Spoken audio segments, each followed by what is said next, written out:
Tinatayang nasa 25% na mga bata sa Estados Unidos ang lumaki sa single-parent household, bilang na tumaas ng halos 3 beses simula noong 1960. Humigit kumulang 35% ng mga American adolescents ang nabubuhay nang wala ang isa sa kanilang mga magulang.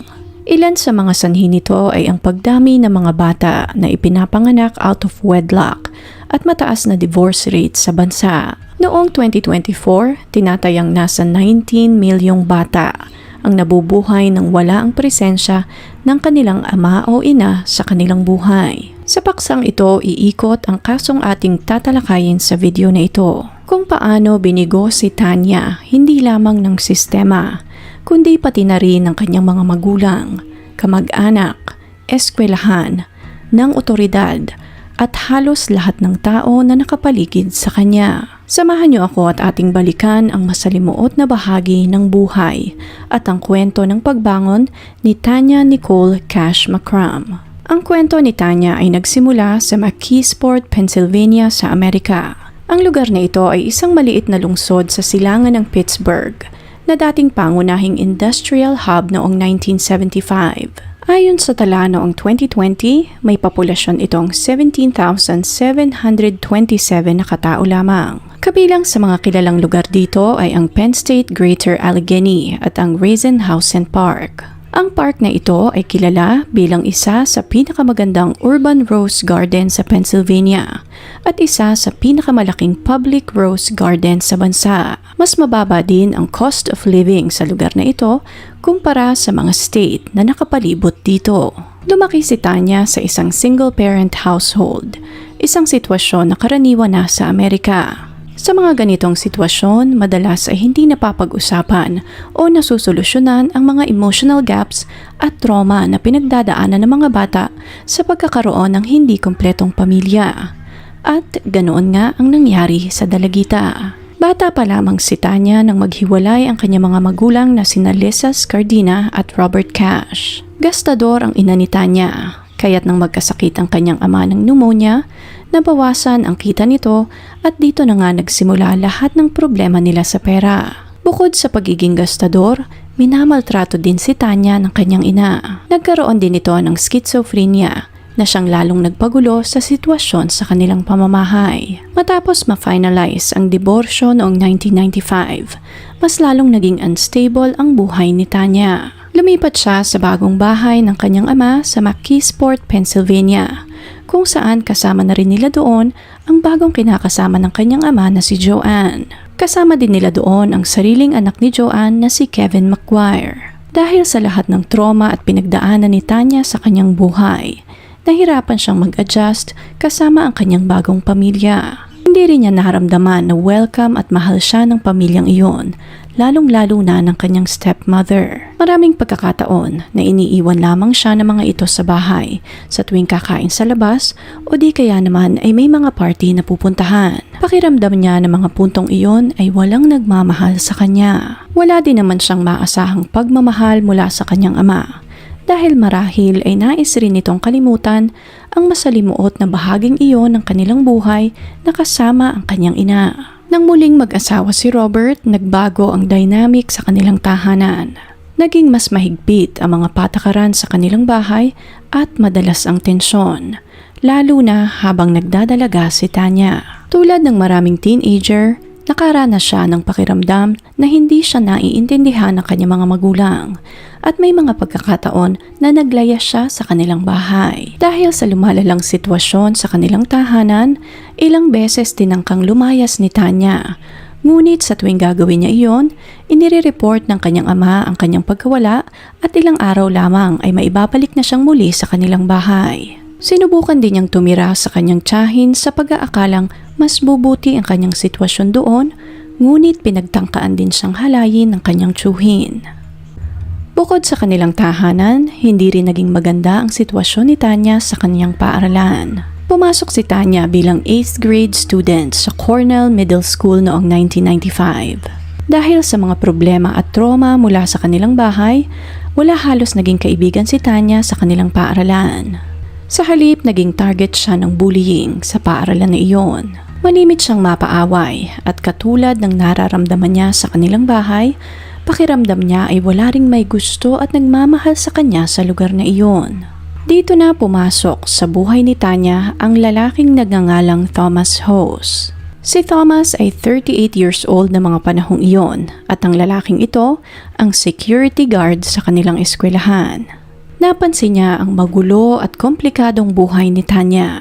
Ginamit niya ang kahinaang iyon upang lubos na makuha ang tiwala ng dalagita. Hinikayat niya rin ang isang trabahador sa eskwelahan na ipakita sa kanya ang school profile ni Tanya upang makumpirma ang kanyang hinala. Sa records ni Tanya, nakita niya na hiwalay na nga ang mga magulang ng dalagita at kasalukuyan itong nakatira sa bahay ng kanyang ama at madrasta. Alam na alam ni Thomas ang sitwasyon ng ganoong pamilya. Kalimitang reklamo ng mga bata ay kulang sila sa pagmamahal, atensyon at pag-aaruga. Ang plano ni Thomas ay siya ang magpupuno ng lahat ng iyon para kay Tanya. Dito na nga nagsimula ang grooming season ni Thomas sa dalagita. Kilala ng lahat si Thomas sa eskwelahan na iyon bilang isang mabait at responsableng security guard. Simula noon, pinaglaanan niya ng mas maraming atensyon ang dalagitang si Tanya. Sa tuwing mahuhuli niya itong nagka-cutting classes, sa halip na i-report sa kanyang mga guro,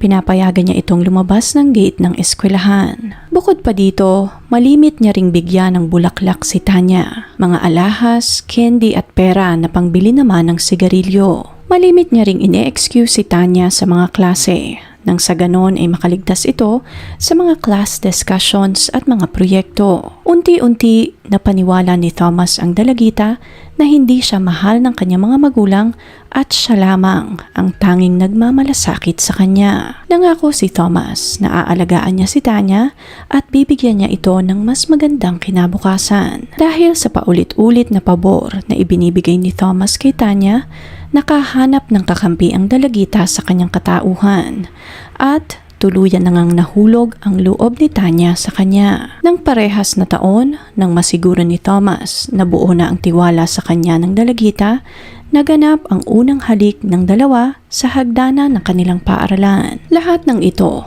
ay nangyari sa loob ng Cornell Middle School. Ngunit sa kasamaang palad, tila walang nakakita at walang nakialam. Sa pagitan ng grooming season na ito, pinag-alab ni Thomas ang kagustuhan ni Tanya na makaalis sa poder ng kanyang ama at madrasta. Ilang beses itong nagtangkang lumaya sa kanilang bahay, ngunit ilang araw lamang ay bumabalik din si Tanya sa kanilang bahay. Sa buong durasyon na ito ng pagre-rebelde ng dalagita, si Thomas ang kanyang nagiging sandigan. Ngunit lingid sa kanyang kaalaman ay planado lahat iyon ni Thomas. Dahil sa paulit-ulit at tila naging pattern na ang paglalayas na ito ni Tanya, parang nasanay na rin ang kanyang ama na sa tuwing maglalayas ang anak ay babalik rin ito matapos ang ilang araw. Ngunit taliwas dito ang nangyari noong February 10, 1996. Unti-unting sinira ni Thomas ang tiwala ni Tanya sa kanyang pamilya. Para sa isang malungkot na teenager na desperado sa atensyon, ang mga salita ni Thomas ay parang lason sa kanyang murang isip. Inaramdam niya kay Tanya na siya ay espesyal.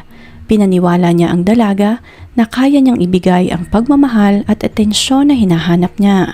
Noong February 10, 1996, matapos ang ilang buwang grooming, pinaniwala ni Thomas si Tanya na tutulungan niya itong magkaroon ng mas magandang kinabukasan. Voluntaryong sumama ang dalaga kay Thomas. Una ay dinala niya muna ito sa kanyang kaibigan na si Jody Sokol na isang hairstylist. Dito na kinulayan ni Judy ang buhok ng dalagita. Ginupitan niya rin si Tanya nang sa ganon ay magkaroon ito ng bagong identity. Makalipas ang ilang linggo sa poder ni Judy, dito na kinuha ni Thomas si Tanya at saka dinala sa kanilang bahay. Sa bahay na iyon, nakatira din ang mga magulang ni Thomas, pati na rin ang 22 anyos niyang anak na lalaki. Taliwas sa mga pangako nito kay Tanya, ikinulong ni Thomas si Tanya sa isang maliit na kwarto sa ikalawang palapag ng kanilang bahay. At dito na nga nagsimula ang kontrol at manipulasyon na umabot ng halos isang dekada. Dito na lumabas ang totoong pagkatao ni Thomas. Binalaan niya ang dalaga na kung tatakas ito ay mamamatay siya pati na rin ang kanyang buong pamilya. Simula noon, ilang beses na lamang nakakakain si Tanya sa loob ng 1 linggo. Pinagbawalan din siyang gumawa ng ingay sa loob ng silid na iyon. Nakakaligo lamang siya sa tuwing walang tao sa kanilang bahay. Binigyan siya ni Thomas ng isang timba na maaari niyang gamitin kung kailangan niyang gumamit ng banyo. Dinalhan din siya ni Thomas ng mga libro at isang maliit na telebisyon na maaari lamang niyang buksan sa tuwing walang tao sa kanilang bahay. Dahil sa takot, minimorya ni Tanya ang mga sahig na hindi gumagawa ng ingay. Nang sa ganon ay walang makaalam na mayroong tao sa pangalawang palapag. Simula noon, naging alipin siya ni Thomas. Naging parausan at laruan ng taong akala niya ay magliligtas sa kanya. At nagpatuloy ang sitwasyong iyon ng halos 4 na taon. Nang sumapit ang taong 2000, dito na nagsimulang lumambot si Thomas. Nang mga panahong ito, 18 anyos na si Tanya. Pakiramdam nito ay sapat na ang ginawa niyang pang-brainwash sa dalagita at maaari na niya itong palabasin sa silid na iyon sa 2nd floor. Bago niya palabasin si Tanya, muli niyang kinulayan ang buhok ng dalaga at pinalitan ang pangalan nito bilang Nikki Diane Allen. Sa loob ng maraming taon, pinaniwala ni Thomas ang dalaga na wala nang naghahanap sa kanya at nag-move on na din ang kanyang pamilya. Kaya't gustuhin man itong bumalik sa kanilang bahay, wala nang pamilya na naghihintay sa kanya. Nang matapos ang preparasyon, ipinakilala ni Thomas si Tanya sa kanyang pamilya bilang fiancé. Dito na in-announce ni Thomas na titira na si Nikki sa kanilang bahay simula ng araw na iyon. Binigyan niya din ng singsing ang dalaga at nangakong pakakasalan siya nito, ngunit hindi naman sila nakapagpakasal dahil ng mga puntong iyon nga, gawa-gawa lamang ang katauhan ng babaeng si Nikki Allen. Wala ding birth certificate si Tanya, walang social security card, at walang kahit na isang ID na nakapangalan sa kanya. Nang sumapit ang March 2000, pinayagan na rin ni Thomas na makalabas ng bahay si Tanya. Binigyan niya ito ng $120 at pinayagan na mag-shopping sa Ames Department Store. Habang namimili naman si Tanya, nasa labas lamang si Thomas ng department store at naghihintay sa kanya. Sa kabila ng kalayaang iyon, naging masunurin pa rin si Tanya kay Thomas. Hindi nagtagal, pinayagan na rin siya nitong lumabas mag-isa. Pumunta sa mga tindahan at magsimba sa malapit na simbahan sa kanilang bahay. Ngunit kahit na ganoon, hindi pa rin naging sobrang kampante si Thomas. Tuwing nasa labas si Tanya, obligado siyang palaging mag-update kay Thomas. Binigyan siya nito ng curfew at dapat impunto ay nasa bahay na siya sa oras na napagkasunduan nila. Nang sumapit ang taong 2005, pinayagan na ni Thomas na magtrabaho ng part-time si Tanya sa JJ's Deli Mart. Nakilala ni Tanya ang may-ari ng Deli Mart na ito na sina Joe at Janet Sparico. Nakita niya kung gaano kamahal ni Joe ang kanyang asawang si Janet at dito niya na-realize kung gaano ka-abnormal ang relasyon niya kay Thomas. Over time, pinagtiwalaan ni Tanya si Joe at Janet. Sila ang tumayong mother at father figure para sa kanya. Pagkatapos ng halos 9 na buwang pagtatrabaho sa JJ Deli's, dito na ipinagtapat ni Tanya kay Joe ang totoong nangyari sa kanila ni Thomas. Para mapatunayan ang kanyang sinasabi, pinapunta niya si Joe sa website for missing children at doon ay nakita ni Joe ang larawan ni Tanya. Matapos makumpirma ang sinasabi ni Tanya, walang inaksayang panahon si Joe at tumawag na ito ng pulis upang tuluyang ma-rescue ang dalaga sa bahay ni Thomas. Umaga ng March 21, 2006, dumating ang mga pulis sa bahay ni Thomas Hose at matagumpay nilang na-rescue ng araw na iyon si Tanya. Araw na iyon, dinakip din ng mga pulis si Thomas. Nang mga puntong ito, sa unang pagkakataon,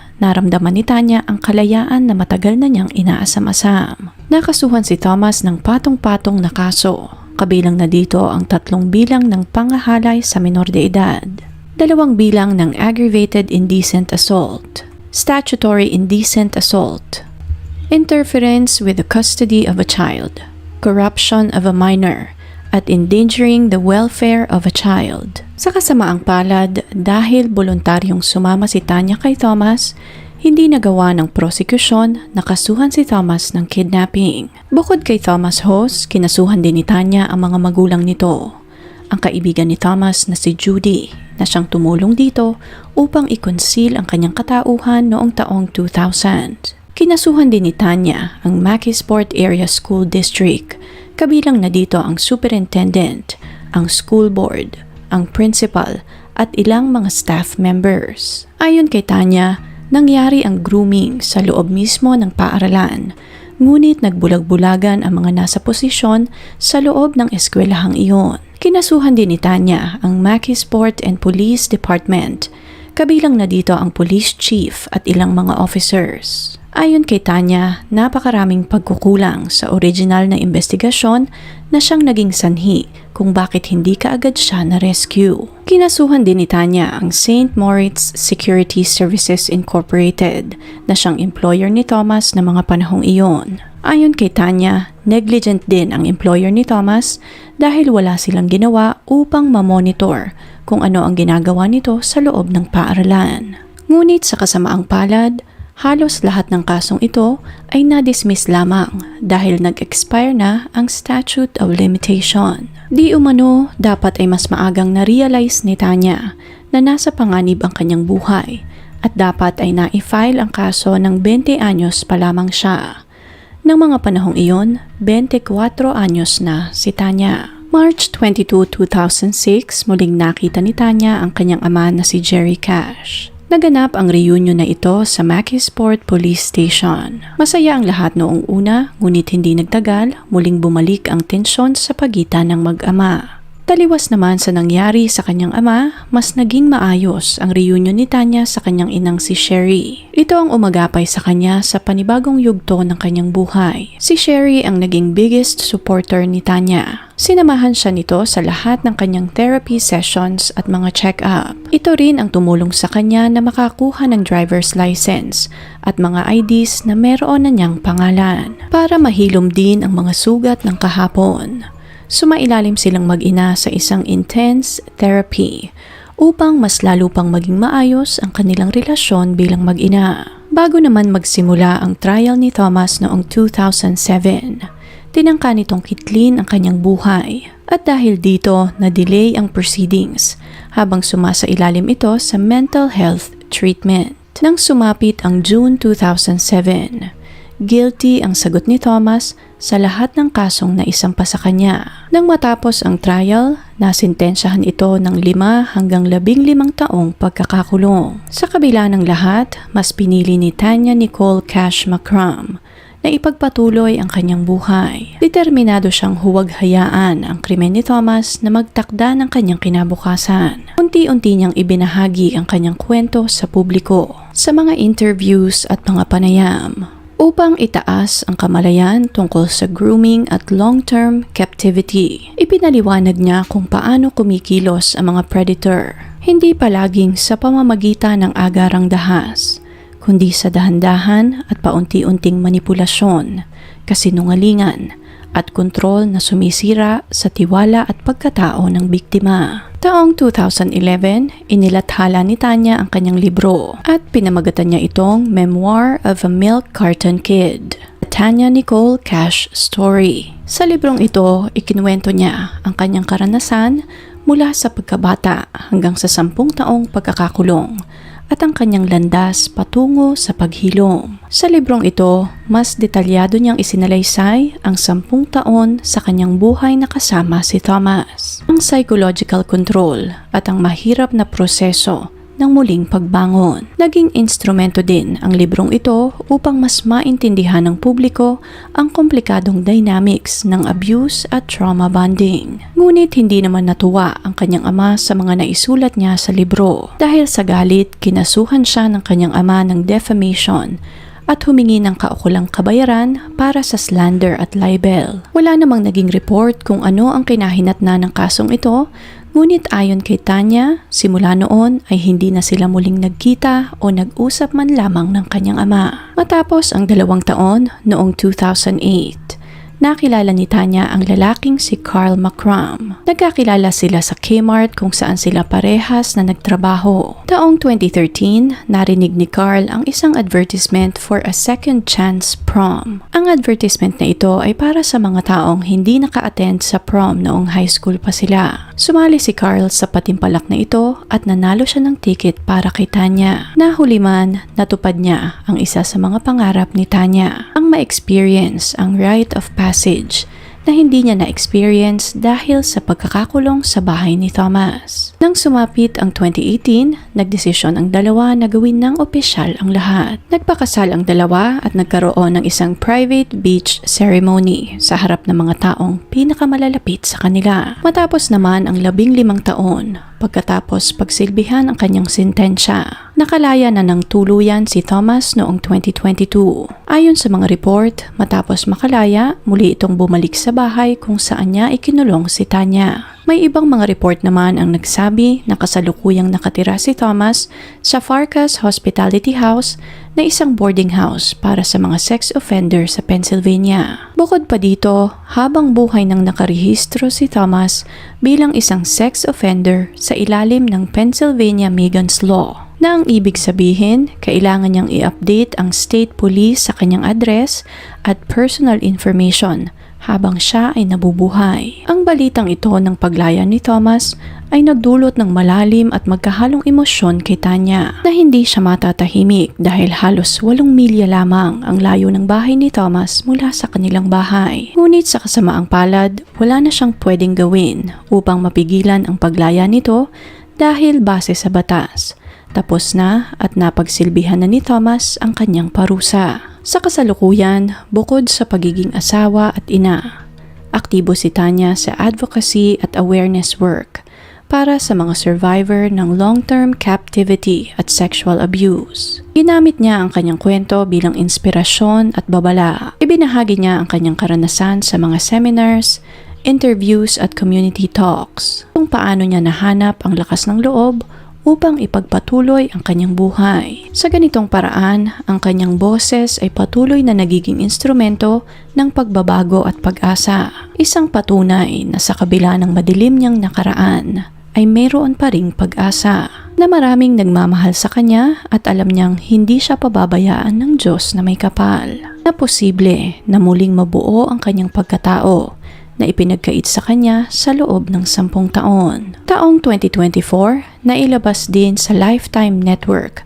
ang pelikula tungkol sa kanyang buhay. Ang pelikulang ito ay pinamagatang The Girl Locked Upstairs, The Tanya Cash Story. Ipinalabas din ang kwento ng kanyang buhay sa Hulu, Philo, Lifetime Movie Club, Prime Video, Apple TV at Hulu. Ang kasong ito ni Tanya ay hindi lamang kwento ng tagumpay sa kabila ng lahat ng kanyang nakaraan. Ito ay kwento din ng pagbawi ng kanyang tinig, dignidad at pagkatao. Mula sa isang dalagita sa likod ng mga pader, ginamit niya ang karanasang ito bilang platform upang ibahagi ang kanyang kwento. Ngayon, ang pangalang Tanya Cash ay nakatatak na sa history ng Amerika. Maaaring 10 taon siyang nasa kadiliman, ngunit nagawa niyang magtagumpay sa kanyang buhay. Sa kasalukuyan, si Tanya ay isang writer, producer ng sarili niyang pelikula, at isang advocate upang mas maging ligtas at tahimik ang mundo,